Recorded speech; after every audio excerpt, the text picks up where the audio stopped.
그 어떤 선생이 이제 조주선사에게 달마가 서쪽에서 온 까닭을 물었을 때 뜰 앞에 잣나무라고 했는데요. 이게 이제 가장 유명한 어떻게 보면 그런 선문답입니다. 왜 달마는 열애가 온 참뜻을 잣나무라고 한 것입니까? 여기 이제 종영록 강설에 나온 네, 뭐 종영록에도 들어있고 벽암록에도 들어있죠. 그렇죠. 유명한 법문에 이제 조주선사 입에 빛이 바란다 할 정도로 아주 뛰어난 법문, 방편 법문의 달인이죠. 예. 네, 이게 이제 안목이 있어야 되고 거기에 그 질문자에게 방편 법문을 제시해서 바른 안목을 개발할 수 있도록 설법할 수 있는 능력이 이제 조주선사는 뛰어났다 그러죠. 예. 우리가 보통 중생심으로 생각할 때 달마대사가 중국에 온 뜻을 목적을 두고 인도에 불법을 전하기 위해 왔다든가 해가에게 법을 전하기 위해서 왔다든가 이렇게 생각할 수가 있잖아요. 그렇죠. 그렇다면 달마는 목적 지향을 한 중생이 되죠. 조사가 아니고. 그래서 이제 불법은 중생의 모든 차별상을 초월해서 진여일심의 지혜로 공덕행을 이루는 일을 본분사로 해야 되는데 목적을 갖고 있으면은 세간사가 되잖아요. 본분사가 아니고. 그래서 이제 이 점을 수행성들에게 안목을 갖춘 법문으로서 이제 이 법문을 제시하고 있죠.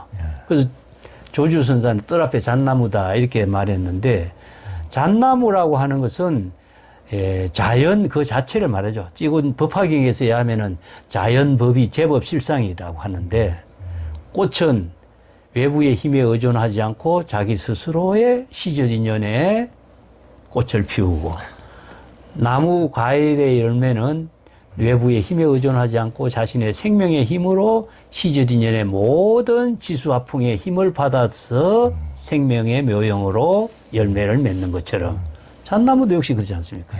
달마대사도 시절인연의 자기의 일로 본분사의 일로 중국에 왔을 뿐이지 목적의식을 갖고 온 거 아니다. 선성들은 누구라도 재불도 그렇고 조사도 그렇고 모두 다 시절 인연에 따라서 자기의 지혜로운 삶을 이루는 것을 도라고 하고 본분사로 한다. 네. 이게 이제 이 법문의 핵심이죠. 네. 그러니까 불수자성, 수연성. 그렇습니다. 그러니까 자기의 인연 따라서 맞습니다. 다만 그 어떤 법문사의 어떤 생명력을 드러낼 뿐이다. 그렇죠. 어떤 목적을 가지고 어떤 뭐 중생심으로 그렇게 뭔가를 하는 것이 아니고. 그게 이제 수연성이라고 하는 말이 참 불교에서 굉장히 뛰어난 그 법문인데 자, 마음으로 이루어지는 일이지 않습니까? 근데 마음 작용을 중생심의 마음 작용으로 할 것이냐, 불심의 지혜의 작용을 할 것이냐, 요 차이점이죠. 그래서 이제 그걸 중생심으로 이루어지는 모든 세간사를 정법의 안목으로 불심의 지혜로 전향하라. 그게 일체 유심조입니다. 그래서 일체의 모든 법을 진여 일심의 지혜로 창조하는 삶을 이루도록 하라. 이게 일체 유심조잖아요. 이게 안목이 있어야 중생심을 불심으로 바꾸는 것, 본래로 되돌아가는 것, 이 일을 할 수가 있는 것. 이게 바로 수행, 수심, 수도 이런 표현을 쓰죠. 근데 이제 스님은 보통 우리가 이제 수행이나 수도라고 알고 있는 닦을수, 그걸 이제 그때 보면 그게 잘못됐다고 이제 지적을 해주셨는데 왜 그런 겁니까? 보통 수심, 수행을 대상을 닦는다 하면은 이건 불법 수행이 아니거든요. 사도로 행하는 거죠. 예를 들어서 우리가 마음을 닦는다 할 때 마음을 어떻게 닦겠습니까? 이게 보통 보면은 수심, 수도, 도를 어떻게 닦겠느냐. 이게 보통 사유, 불법의 방편 법문에 의거해서 이 법문을 설해놨는데 불법의 방편 법문이 어떻게 설해졌는가를 알아야 여법하게 수행할 수 있고 여법하게 깨달음을 정득할 수 있는데 내 생각으로 그 글대로 이해해버리면은 대상 경계를 만드는 수행이 돼요. 그럼 수행이 안 되죠. 마음을 대상으로 닦을 수도 있습니까? 마음을 대상으로 도를 이룰 수가 있습니까? 절대 불가능하죠. 그래서 수라고 하는 말은 불교에서 본래로 되돌아가는 것. 즉 중생심의 마음을 본래의 진여 본심, 불심으로 되돌아가게 하는 것을 불교에서는 수행이라고 합니다. 그러니까 본래 본분사로 본래 면목으로 진여 일심으로 귀명하는 거. 그렇습니다. 회귀하는 거. 예. 예. 이게 귀 기명과 같은 말이죠. 예. 그래서 이제 그 육조단경에 보면은 거울에 먼지가 띄면은 먼지를 닦는다 이런 말 쓰죠. 네. 보통 그걸 갖고 우리가 마음의 때를 딱 깎는 것이 수행이라고 생각하는데 이걸 어리석은 자의 수행이라고. 그러니까 신수도사가 그렇게 한다고 이제 그렇습니다. 이제 무본수다 원래 네. 닦을 것이 없는. 그래 이제 북종선을 청정선이라 그래요. 예. 본래 청정한 마음을 또 청정하게 하는 것 자체가 어리석은 자의 하는 행위다 하는 거죠. 원래 청정은 닦을 대상이 아니기 때문에 본래 청정의 지혜를 이루도록 하는 것, 본래 청정한 지혜로 본분사의 묘용을 실행하도록 하는 것이지 그걸 대상으로 닦고 대상으로 수행한다는 것은 어리석은 자의 소행이라는 거죠. 그러니까 스님께서 이제 그 말씀을 또 해주셨는데 보통 우리가 이제 상구거리 하와 중생 하면서 이제 중생을 구제한다 이렇게 하는데 이제 중생을 대상의 어떤 상대적인 세계의 어떤 뭘로 보고 그렇게 한다면 그것도 틀린 것이다 이렇게 그 이유가 뭡니까? 그 이제 본분사의 묘용이 아니고 중생을 대상으로 우리가 구제한다 하면은 대상의 중생을 구제할 수 있겠느냐 하는 점이죠. 사실상 우리가 말은 굉장히 원대하고 훌륭한 말인 것처럼 보이지만은 대상의 중생을 우리는 볼 수도 없고 대상의 중생을 구제할 수도 없어요. 그렇죠. 그래서 이제 대상의 중생을 구제한다라고 하는 말은 설법밖에 없습니다. 그래서 이제 설법해서 각자가 여시아문하고 신수봉행하고 각자 자각 발심하고 해서 본래 면목을 깨닫도록 제시하는 법문이 불교의 수행이고 중생 구제의 역할이지 어떻게 남을 구제해주고 중생을 구제할 수 있겠어요? 그래서 금강경에 열애가 중생을 구제한 죄가 있느냐? 없다. 자신의 중생을 구제하는 것이지 남의 중생을 구제하는 게 아니거든요. 예. 그러니까 열애가 한 법도 설한 바가 없다. 설한 바가 없다. 예. 그러니까 오직 그 열애의 진여 일심 안에서 우주가 그냥 해탈된 이제 불교는 그래서 유심의 법문, 신법의 법문 이런 말 쓰죠. 왜냐하면 유물이라든가 대상경계 사물을 남이 어떻게 바꿀 수가 없지 않습니까? 바꿀 수 있는 것은 자신의 마음만을 자신이 바꿀 수가 있는 거거든요. 그 바꾸게 하는 힘이 안목이라는 것이 있어야 바꾸어지는 것이지 자신의 삿된 견해를 갖고 있는 한 바꾸어지지 않죠. 예, 그래서 바꾸는 것은 본래로 되돌아갈 때 중생심이 비워지는 때에 바뀌어지는 거죠. 그래서 공이라는 법문을 거기다가 이제 방편 법문을 쓰라죠. 그 성모 스님께서 이제 이 종용록에서 이제 선고 백칙 이렇게 강사를 하시면서 여기 백칙 중에서 가장 깊게 와닿는 게 있습니까? 그 한 칙 한 칙을 나는 전부 다 많이 사유하고 또 몇 번씩 읽고 참고하면서 했기 때문에 소중한 공안으로 이게 공부했는데요. 그 내가 항상 그 붓글씨를 많이 좀 쓰는 글귀가 동산양계선사의 오상의 차절이라는 글이 있어요. 나는 항상 지금 여기에 삶을 절실하게 산다. 그게 이제 오상의 차절 이런 말 쓰는데 98척에 나와요. 종용록 98척에.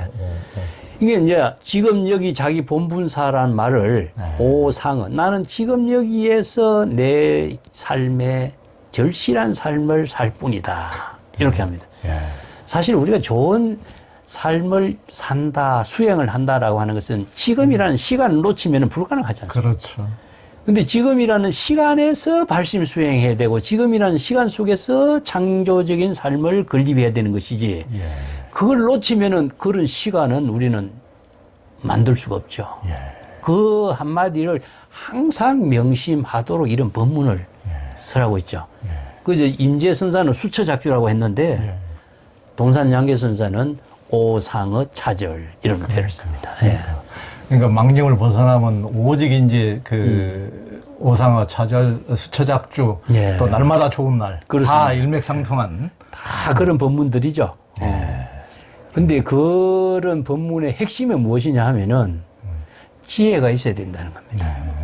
지혜로 창조하고 지혜로 절실한 삶을 살 수 있는 것이지 지혜가 없는 사람은 절실한 삶을 창조적으로 건립을 할 수가 없죠.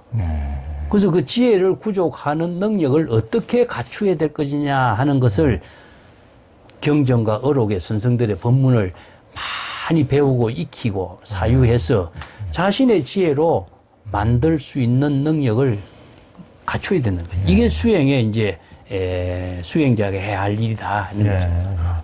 그 성본 스님께서는 이제 여기 이제 종용록의 제일 이제 8구 마지막에 그걸 어떻게 보면은 이제 스님의 어떤 이제 견처를 많이 이제 밝혀오시면서 공과 제로에 대해서 설명을 굉장히 깊게 해놓으셨더라고요.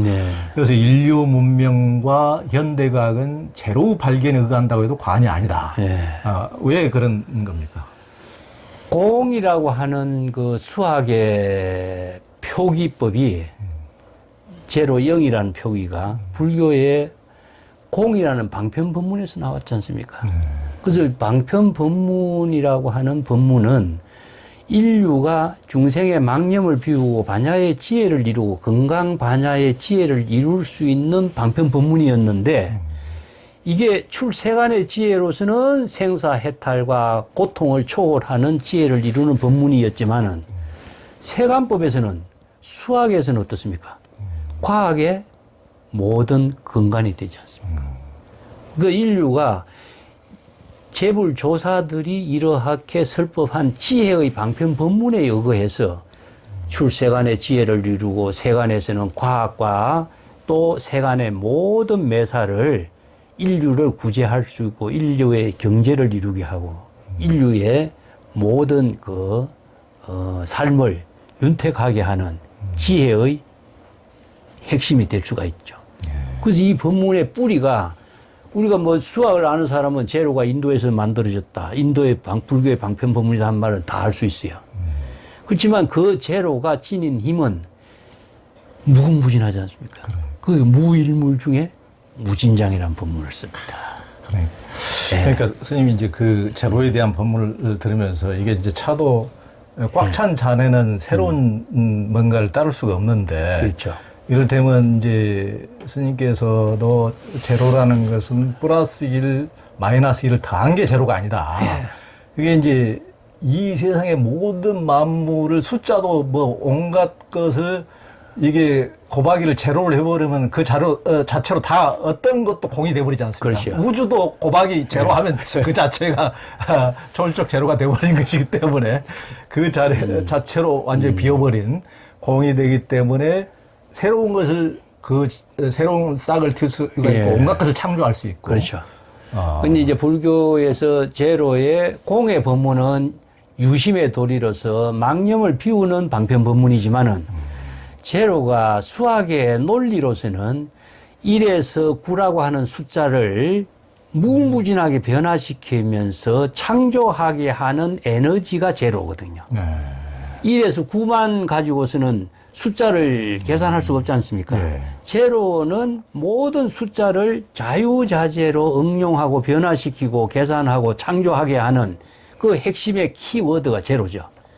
그래서 이 하나의 방편 법문이 지닌 그 위대함. 그래서 불교의 방편 법문 한마디 한마디가 제로와 같습니다. 반야의 지혜를. 하나는 출세간의 지혜를 이뤄서 중생의 생사, 윤회의 고통을 해결하는 지혜가 되고 또 세간적으로서는 자기 본분사의 묘형을 창조적인 삶을 이루게 하는 에너지가 되고 그래서 이 법문을 불교에서는 방편 법문으로서 법화경에서 난 그 사상이 다 나와요. 철염상정이다. 그래서 흰 연꽃이거든요. 그 사달마 뿐다리카라고 하는 것은 법화경의 흰 연꽃인데 진흙탕에 연꽃이 피지만은 진흙탕에 오염되지 않는 흰 연꽃과 같은 것. 진흙탕이 없이 흰 연꽃이 피질 않아요. 그게 바로 서가열애가 사바세계의 중생이 고통 속에 살면서도 사바세계를 정토로 만드는 법문이 법화의 법문이거든요. 그래서 법화경이 중국 불교의 사상적인 근간이 돼요. 그래서 우리나라에 이 법화경 법문이 강원이라든가 학교에서는 강의하지만은 강원 같은 교육에서 이 교재가 빠져 있어요. 내가 굉장히 아쉽게 생각합니다. 그래서 법화경의 법문이라든가 유마경의 법문이라든가 이런 법문들을 정말 바르게 공부하고 바른 지혜를 익히는 공부부터 해야 네. 불교적인 지혜로서 세간법과 출세간법을 모두 진여의 일심의 지혜로 창조하고 건립하고 본분사의 묘용을 보살도로 실행할 수 있는 능력을 갖출 수 있는 수행자가 되도록 해야 된다. 이거는 뭐 출가 제가를 떠났습니다. 예, 불교는요, 보살 교단이라고 하는 말은 출가나 제가의 의미가 없습니다. 예. 그러니까 뭐 송고의 100칙이 됐든 대종고의 661칙이 됐든 일체 만법이 전부 다 그 이무소득고라고 이것을 뭘 얻는 것이 아니고 그렇죠. 그 제로처럼 그냥 본분으로 싹 비워서 그냥 진여 일심으로 그냥 오직 돌아가게 할 뿐. 예, 그런 이제 본래로 되돌아가는 거 하고 이제 이중 구조가 돼 있죠. 예. 공은 본래로 되돌아가는 것이고 불공은 본래에서 지혜로운 삶을 창조하는 거하고 요게 선정과 지혜. 예. 그래서 요걸 묵조라 그래요. 묵은 예. 본래로 되돌아가는 거고 조는 지혜로 작용하는 힘을 비추는 거고. 예. 그래서 요걸 묵조, 선정과 지혜. 예. 또 임재종에서는 이걸 체화용이라 그래요. 예. 진여 본체와 지혜 작용, 체화용, 예. 본말, 예. 이미, 뭐 군신 이런 여러 가지 언어를 사용해서 이 논리 체계를 갖춘 방편 법문을 설해놨어요. 예. 그래서 이 논리가 이런 법문 속에 논리가 감추어져 있어 드러나지 않아. 예. 그 논리 그 자체로 완전히 성화되어서 제시된 법문이기 때문에 보통 사람들이 이걸 못 읽어버려요. 그래서 이제 오해가 생기는 것이 우리도 그렇습니다만은 노장자 사상하고 불교 사상하고 언어가 같지 않습니까? 예. 자연이란 말 쓸 때. 근데 불교에서 자연은 뭐냐? 진여의 지혜가 작용하는 자연이고 노장자에서 이야기하는 자연은 모든 만물의 근원의 입장을 자연이라고 표현한 거고. 이게 자연 그 자체를 말하는데 불교에는 논리가 있고 노장자에서 이야기하는 자연은 그 자연이란 말을 객관적으로 보고 있기 때문에 논리 체계는 없어. 그래서 나는 이렇게 표현해요. 이건 아날로그적인 법문, 아날로그적인 사고. 불교에서는 디지털적인 사고 이렇게 표현합니다. 그런 이제 성본 스님이 정용로 강설에서도 그런 이제 중국의 노장이랄까 뭐 다른 기타의 모든 사상과 이제 진여 일심으로 규명하는 이게 선불교하고는 완전히 다른 차원이다 이렇게 이제 물론 말씀을 해주셨지만은 우리가 이제 제가 듣기로 이제 우리 근대 선의 중종인 경허선사께서 장자를 만독했다 이런 얘기를 이제 많이 들었거든요. 그리고 예전에 탕어 스님도 이제 온갖 것을 다 보시다가 장자에서 막혀서 하남 스님하고 이제 서신을 주고받다가 결국 이제 출가를 했다. 이렇게 이제 듣고 있는데 그런데 우리 이제 선승들이 굉장히 이제 장자를 또 중시하고 어떻게 보면은 이제 선불교는 불법과 노장을 합쳐서 탄생한 것이다. 이런 얘기도 이제 들어본 적이 있는데요. 그것에 대해서 어떻게 생각하십니까? 예, 그렇습니다. 제가 이제 중국 선을 이제 공부하면서 인도의 수학의 법칙성의 논리 체계, 여기에 이제 방편 법문, 법이란 말 쓰잖아요. 법문. 법이라는 것은 진여법, 진여일심 법을 이루는 문이거든요.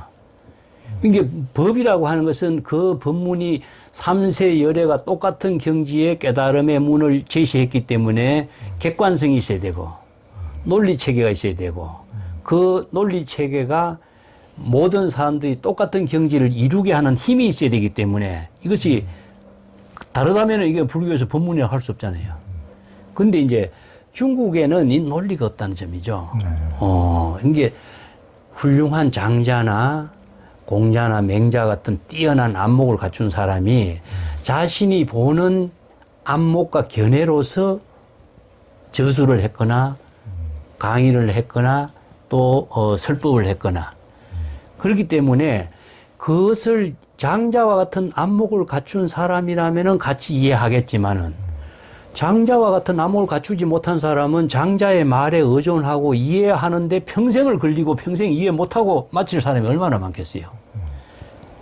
그래서 이제 설하는 사람하고 이해하는 사람하고 차별이 생길 수밖에 없잖아요. 왜냐? 논리가 없기 때문에. 이런 문제가 뭐냐면 내가 아날로그적인 사고라고 얘기해요. 그래서 이제 불교는 법이라고 하는, 법문이라고 하는 것으로서 공의 법문, 수학의 법칙성에 맞추어서 여시 설법했기 때문에 여시 아문해교. 똑같은 경지를 이심전심으로 은하대오로 똑같은 경지를 이루게 하는 법문을 설해놨다는 점이죠. 그래서 진여 일심의 법이 평등법으로 설법을 한 것이 방편법문이라는 점이 특색이 다르죠. 이런 점들이 이제 중국인들은 논리가 없는 문제점이 이제 불교의 경전과 어록에서 볼 때 드러나게 됐고, 논리가 있는 입장하고 논리가 없는 입장의 문제가 이제 불교의 경전 가르침하고 다른 고전의 가르침하고 차이점을 이게 분명하게 이제 우리가 이해를 할 수가 있는 점이죠. 근데 인도에는 이런 훌륭한 법문하고 중국인들이 지닌 지혜, 노장자의 지혜가 그 5,000년의 역사를 통해서 엄청나게 뛰어나고 깊은 사상을 갖고 있는 지혜가 많지 않습니까?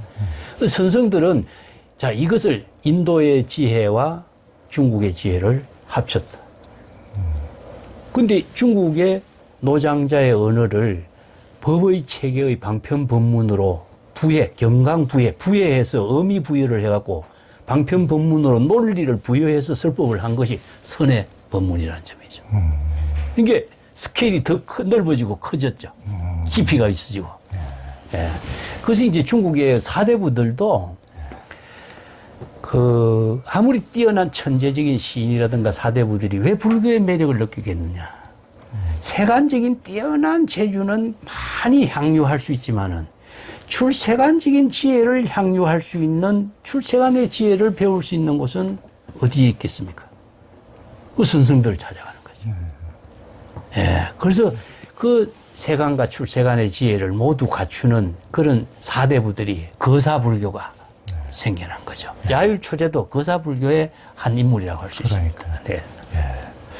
그 이제 그 당송팔 때에 스님께서는 이제 그 인류사의 역사에 가장 찬란한 정신세계의 꽃을 피운 것이 이제 선불교다 이렇게 이제 말씀하셨는데, 그런데 어떻게 그때 당시 스님께서 이제 뭐 알록산에 난 이걸 다 관련돼 있다, 왜 그때 당시 당나라 때 선불교 활짝 개화할 수 있었습니까? 나는 이제 그 중국 선종 성립사 연구 책에서도 내가 그걸 조금 언급을 했는데, 알록산 반란과 더불어서 정치 사회적인 혼란이 일어나요. 뭐 이제 현종이 그 양귀비하고 저 사천 쪽으로 피난 가다가 양귀비가 죽지 않습니까? 예. 그러면서 현종이 저절로 그냥 폐위가 되고, 아들 숙종이 이제 장안이라든가 궁궐에서 왕위가 되는 것이 아니라 길거리에서 왕위가 되잖아요. 그런 이제 비참한 그 난 속에서 일어나는 현상이 생기면서 정치 문란이 일어나게 됐고, 또 하나는 과거 제도의 문란이 생겼죠.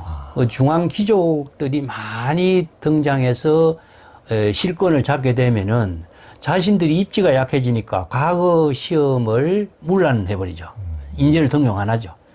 이게 뛰어난 사람들이 과거 문란이 실패가 되니까, 그래서 유명한 방거사라든가 다나천년선사 같은 사람이 과거 시험 보러 가다가 그대들이 성과장에 가지 말고 선불장에 가는 게 안 낫겠느냐, 이런 법문이 나와요. 그렇죠. 그 선불장이 어디입니까? 마조의 도량이잖아요. 그렇죠. 그러니까 부처를 뽑는 데 그렇죠. 가야지. 왜? 그러니까 과거 제도의 문란이 선불장으로 천재들이 모이도록 하는 인연이, 사회적인 역할이 이루어졌죠. 그래서 그 젊은 혈기를 갖춘 그 뛰어난 인재들, 수재들이 선언에 모이면서 그 사람들이 단순히 경전을 배우고 익히는 이런 수행으로서 만족하지 않았어요. 이 사람들이 인도에서 전해진 불법을 자신들이 이 중국인들이 가지고 있는 현실 긍정의 사상의 그 지혜를 연결을 시켜서 독자적인 선문답을 창조해. 선어록을 새롭게 장르를 만들고 선수행 체계의 생활 종교로서 새롭게 변화를 만들어내. 이게 선불교의 꽃입니다. 사람이 지혜를 가진 사람만이 창조적인 일을 할 수 있는 거죠. 여기에서 선불교가 300년이라고 하는 세월이지만은 내가 볼 때 한 200년 정도의 완전한 인재들이 그 꽃을 이루었어요. 그래서 송대는요, 더 이상 발전할 수 있는 선사상이 없어. 당대 선성들이 너무나 위대한 일을 다 만들어 놨기 때문에 그분들의 법문을 공부하는 수행교단이 송대 선불교가 된 겁니다. 그래서 가나선이 된 거예요. 당대 선성들의 어록, 당대 선성들의 선문독, 설법을 공부하는 수행이 가나선이에요.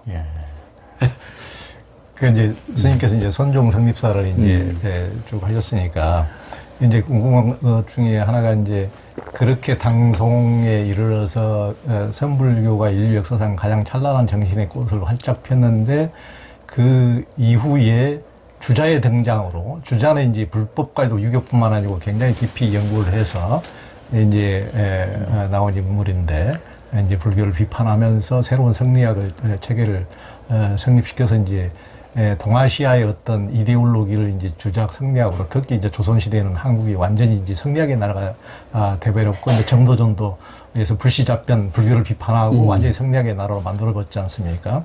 그런데 어떻게 그렇게 화려하고, 그렇게 절정에 이른 것이, 쉽게 그렇게 꺾일 수가 있었을까?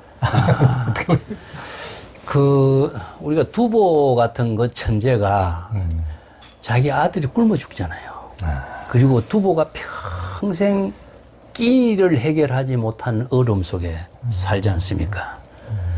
그 당시에는 그만큼 전쟁이 많고, 가난한 시대고, 살기 어려운 시대니까, 이제 그 시대에 맞는 삶을 이제 찾아서 자신의 능력을 펼칠 수 있는 인재들이 모인 곳이 불교계라고 볼 수 있었어요. 근데 송대에 와서는요, 중국은 유교 문화가 정치, 사회 문화의 근간이 된 거예요. 동남아시아의 모든 문화는 유교 문화지 않습니까? 근데 관료를 지낸다든가 사회적인 역할을 할 수 있는 기반은 유교의 교육 체계가 중심이 되거든요.